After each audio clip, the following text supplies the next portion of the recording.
Bismillahirrahmanirrahim. Assalamualaikum warahmatullahi wabarakatuh. Bapak Ibu sekalian, kita langsung saja melanjutkan setelah kita melakukan rangkaian ibadah-ibadah hari ini. Luar biasa bagi kita semuanya, Bapak Ibu. Macam-macam ibadah langka yang kita lakukan, beribadah puasa, kemudian juga sholat jamaah, diawali juga tadi dengan rangkaian ibadah-ibadah sunat yang lain. Hari ini kita lanjutkan lagi dengan pengajian. Mari kita melanjutkan materi kita yang pernah kita bahas, kelanjutan dari Syekh Ibnu Athaillah ini.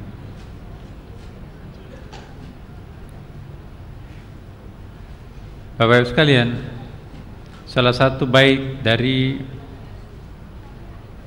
Ibnu Athaillah adalah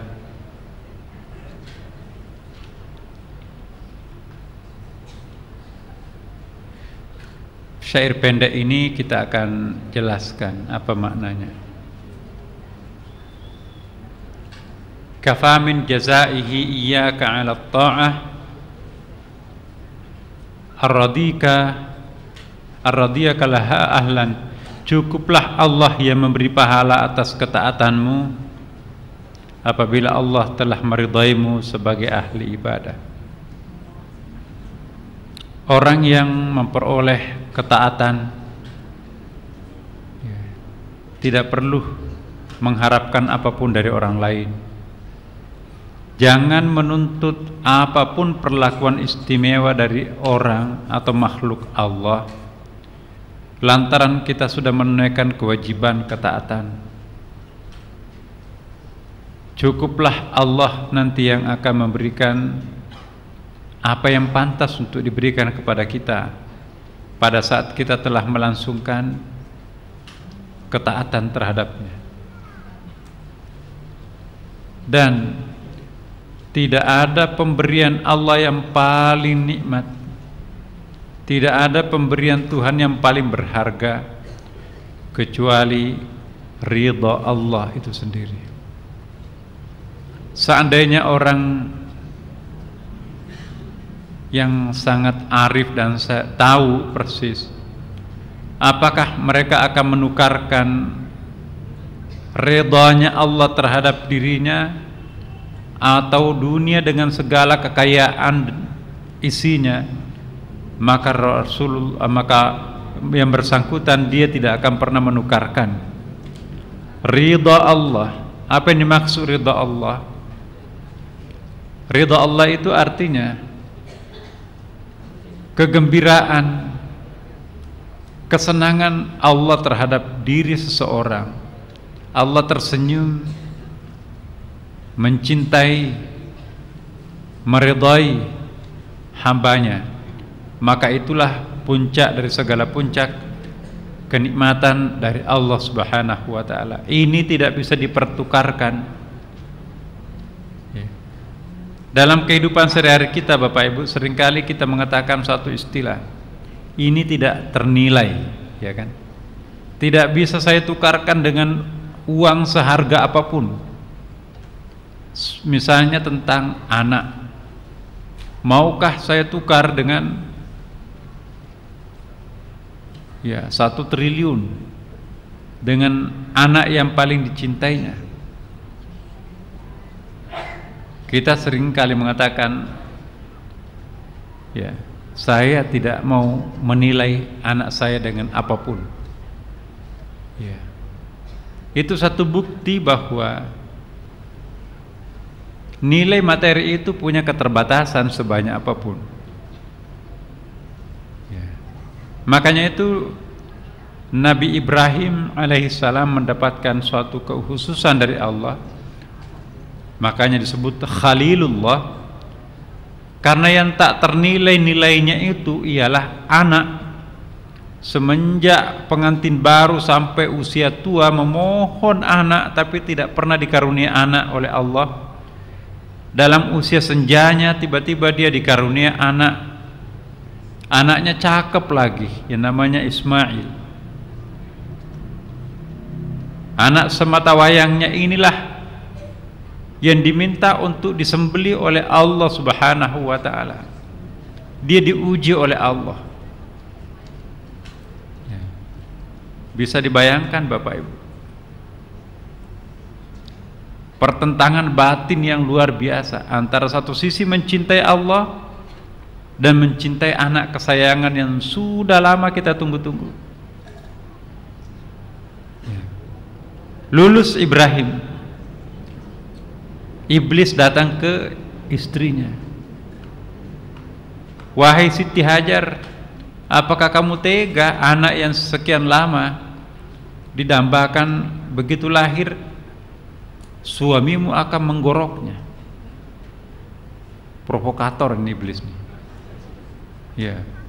Dengan segala macam mimik, bahasa tubuh yang ditampilkan, nangis-nangis dan seterusnya. Tapi seorang istri yang solehah, Bapak Ibu, apa jawabannya? Jangankan anak saya pun diminta oleh Allah untuk digorok. Sami'na wa ta'na, aku rela. Tidak mempan, datang lagi ke anaknya. Kamu cakep-cakep anaknya. Bapak ibumu itu nggak tahu malu, nggak tahu diri, sudah bau tanah, masih ingin menyembelih engkau. Jangan mau. Dijawab, pinggir. Ya abatif al tu'mar satajidni insyaallahu minas sabirin. Kami tidak ingin mendengarkan siapapun. Wahai ayahanda, if'al tu'mar, kerjakanlah perintah Tuhan, ya, untuk menyembelih aku. Insyaallah engkau akan menjumpai anakmu dalam keadaan sabar. Minas sabirin. Luar biasa. Nah, jadi cukuplah Allah yang memberi pahala atas ketaatanmu. Orang yang masih memburu pahala pada setiap ibadahnya Bapak Ibu, itu masih sangat awam.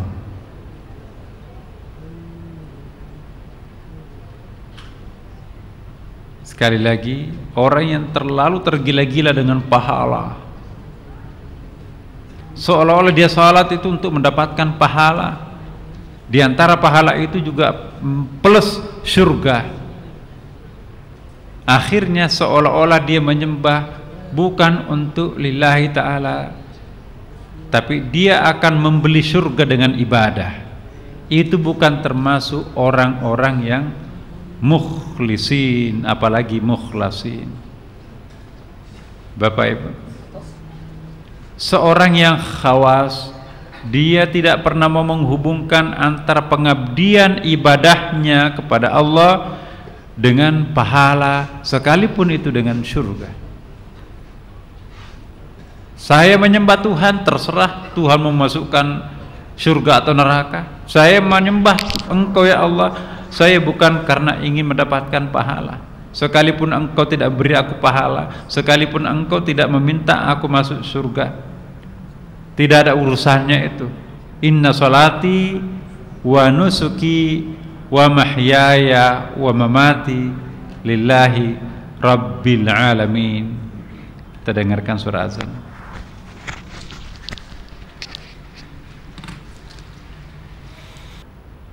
Alhamdulillah, kita lanjutkan sedikit lagi mengingatkan bahwa cukuplah Allah yang memberi pahala atas ketaatan kita.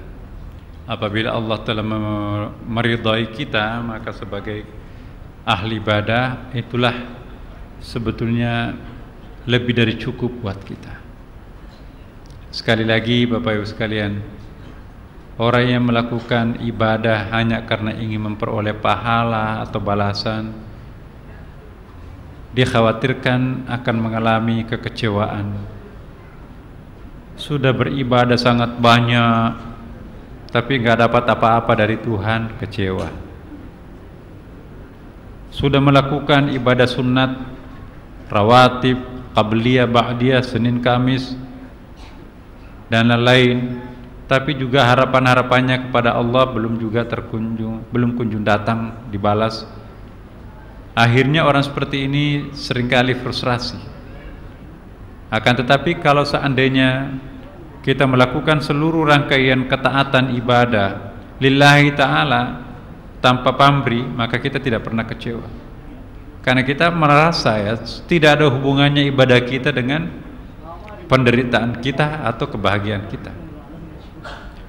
Orang yang seperti ini betul-betul orang yang sadar akan adanya hari kiamat. Orang yang percaya eskatologis, adanya hari kebangkitan, pembalasan, hari kiamat, dia tidak pernah tergesa-gesa minta pahala, minta balasan, ya. Apa yang disebut di dalam agama lain dengan karma. Wah, karmanya bagus, Anda banyak melakukan kebaikan, maka karmanya juga positif. Apa yang kamu lakukan itu nanti akan datang karmanya, negatif ya negatif, positif ya positif. Dalam Islam tidak pernah kita memperkenalkan hukum karma dalam konsep agama Buddha. Hukum karma itu seolah-olah mutlak. Apa yang kita tanam itu yang kita panen. Kalau kita melakukan dosa pasti menuai badai. Padahal kalau seperti itu, maka apa artinya Allah sebagai Al-Ghafur dan Ar-Rahim?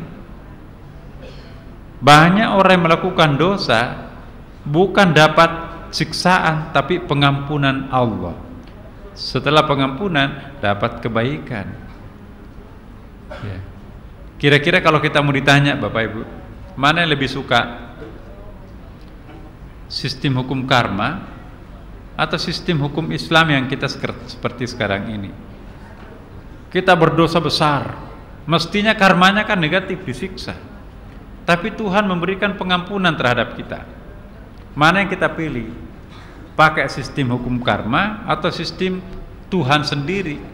Kalau Tuhan mau mengampuni kita, nggak ada karmanya kan? Bahkan karmanya bisa positif. Siapa yang bisa menghalangi dia? Yang pasti Tuhan tidak pernah membalas hambanya yang berbuat baik dengan karma negatif. Ya. Jangan kita yang ngatur-ngatur Tuhan, dia Tuhan. Ya. Kadang-kadang kita itu nggak tahu malu sebetulnya, nggak tahu diri. Kita yang terlalu cepat mau menerakakan orang. Wah, itu penghuni neraka itu. Nggak bisa. Menurut saya Bapak Ibu sekalian, kita bisa berpendapat lain ya, nggak apa-apa. Ada di antara teman-teman kita kadang-kadang nggak sabaran. Pokoknya orang yang berbeda pendapat dengannya neraka. Akhirnya ditakut-takuti orang neraka. Awas loh, itu pasti masuk neraka ya. Subhanallah, kita bukan Tuhan. Soal neraka atau bukan neraka itu urusan dia. Jangan kita mengambil hak prerogatifnya orang. Memang ada rambu-rambunya. Allah memberikan isyarat siapa penghuni surga, siapa penghuni neraka. Kita perkenalkan rambu itu bukan pendapat saya, itu pendapatnya Allah. Ya. Anda melakukan kejahatan, masuk neraka. Tapi kalau engkau bertobat, Allah memaafkan dosamu, masuk surga. Terserah mau memaafkan atau tidak, kita nggak tahu. Iya kan? Jadi cukuplah Allah yang memberi pahala atas ketaatanmu apabila Allah telah meridhamu sebagai ahli ibadah. Tapi tidak gampang menurut isyarat ini Bapak Ibu. Untuk sampai kepada ma'rifah seperti ini, untuk sampai sebuah kesimpulan bahwa saya nggak butuh apapun, saya hanya pasrah, ridha Allah yang saya harap, itu susah. Pada umumnya apa yang kita lakukan, ketaatan-ketaatan yang kita lakukan, dalam hati kecil kita masih terkadang meminta sesuatu terhadap Tuhan. Kenapa Anda sholat? Kenapa Anda puasa? Kenapa Anda macam-macam ibadahnya? Ya, selain karena itu wajib, kita juga ingin dapat pahala. Ya. Sekali lagi Bapak Ibu sekalian, orang yang betul-betul sadar akan Tuhannya, dia tidak pernah merasakan kewajiban. Yang dia rasakan adalah sebuah kenikmatan. Orang lain merasa terbebani dengan salat, dirinya merasa nikmat sekali dalam salat. Kalau perlu salat ini setiap jam. Begitu nikmatnya melakukan salat. Sementara orang lain mengatakan, aduh kita mau enak-enak tidur, salat subuh lagi. Jadi beban. Nah, orang yang dekat dengan Tuhan, dia tidak akan pernah merasakan salat itu sebagai suatu kewajiban, dia merasakannya sebagai sebuah kenikmatan. Kalau kita di sini mungkin pada umumnya masih kadang-kadang salat itu nikmat, tapi kadang-kadang juga salat itu beban. Jangan munafik. Jujur kita masih sering, aduh orang mau salat isya dibangunin, kamu belum salat isya mas, menggerutu di situ. Jadi salat isya itu adalah salat yang paling berat dilakukan oleh orang munafik kata Rasulullah. Kalau salat-salat yang lain itu mudah, tapi kata Rasulullah nggak tahu, mungkin kita juga sering merasakan pengalaman ini. Kata Rasulullah, yang membedakan orang munafik dan yang tidak munafik itu antara lain adalah salat isya. Kalau orang sudah tenggelam di bantal, disuruh salat isya, kamu belum salat isya, apalagi kelelahan seharian ngantor, suruh salat isya, sebentar, udah azan subuh, subuh sebentar, sudah jam 7, isya dengan subuh habis. Nah ini tambah satu bait lagi Bapak nih, terkait dengan yang pertama, kafal amilina jazaan ma huwa fatihahu ala qulubihim fi ta'atih wa ma huwa mauriduhu alaihim min wujudi mu'anasah. Cukuplah sebagai balasan Allah bagi orang-orang yang beramal soleh apa yang dibukakan oleh Allah di hati mereka dalam menaatinya, dan apa yang diberikan olehnya berupa kepuasan berhubungan dengannya. Ada dua di sini Bapak Ibu. Seorang yang dekat dengan Tuhan tidak akan minta pahala, tidak akan minta surga. Dia juga tidak menggubris apa itu pahala, apa itu surga, tetapi dia akan puas. Ya. Balasan Tuhan, kalau itu mau disebut balasan, ialah dibukakan di dalam hatinya untuk selalu mau taat terhadap ajaran agama Islam. Taat artinya apa? Melakukan perintah, menghindarkan larangan. Nah, kalau ada orang yang tertarik untuk selalu melakukan anjuran Tuhan, takut melakukan larangannya, maka itu salah satu sahabat Tuhan. Kalau masih separuh nggak bisa. Ada orang yang senang sekali menerima ketaatan itu, melakukan ketaatan itu, tapi pada saat yang bersamaan masih senang juga berdosa. Berbanding lurus, rajin beribadah tapi rajin juga berdosa. Nggak tahu banyak yang mana tuh, dosanya atau amalnya. Nah, yang kita harapkan di sini, idealkan di sini ialah orang yang dibukakan pintu hatinya untuk menunaikan ketaatan, ya. Dan yang kedua adalah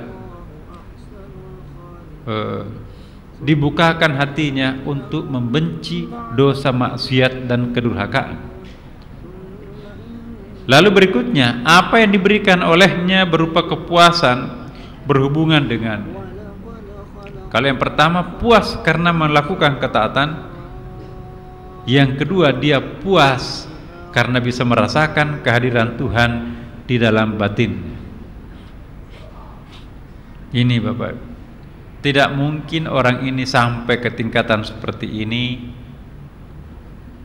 ya, manakala ia melakukan tidak dengan ikhlas. Bait ini harus menjadi kelanjutan dari bait yang pertama tadi. Bait yang pertama saya hubungkan, cukuplah Allah yang memberi pahala atas ketaatanmu. Enggak usah kita minta, saya mau nerakanya, saya mau surganya yang paling tinggi, saya mau balasannya di dunia, kasih jabatan, kasih kekayaan. Enggak usah, Tuhan lebih tahu mana yang kita butuhkan. Salatlah, terserah pahalanya berupa apa, itu urusan Tuhan. Nah, dilanjutkan dengan bait ini, cukuplah sebagai balasan Allah bagi orang-orang yang beramal saleh Apa yang dibukakan oleh Allah dan di hati mereka dalam menaatinya, dan apa yang diberikan Allah berupa kepuasan berhubungan dengannya. Jadi dua-duanya kepuasan di sini. Puas nikmat melakukan ketaatan, kemudian yang kedua puas karena dia dekat dengan Allah Subhanahu wa taala. Siapa yang akan diberikan ini semuanya kalau bukan Bapak Ibu sekalian? Siapa yang pantas ya yang memperoleh ini semuanya kalau bukan kita semua di sini? Optimis, insyaallah Allah selalu memihak pada kesimpulan hati kita. Innallaha kana fi auni abdi.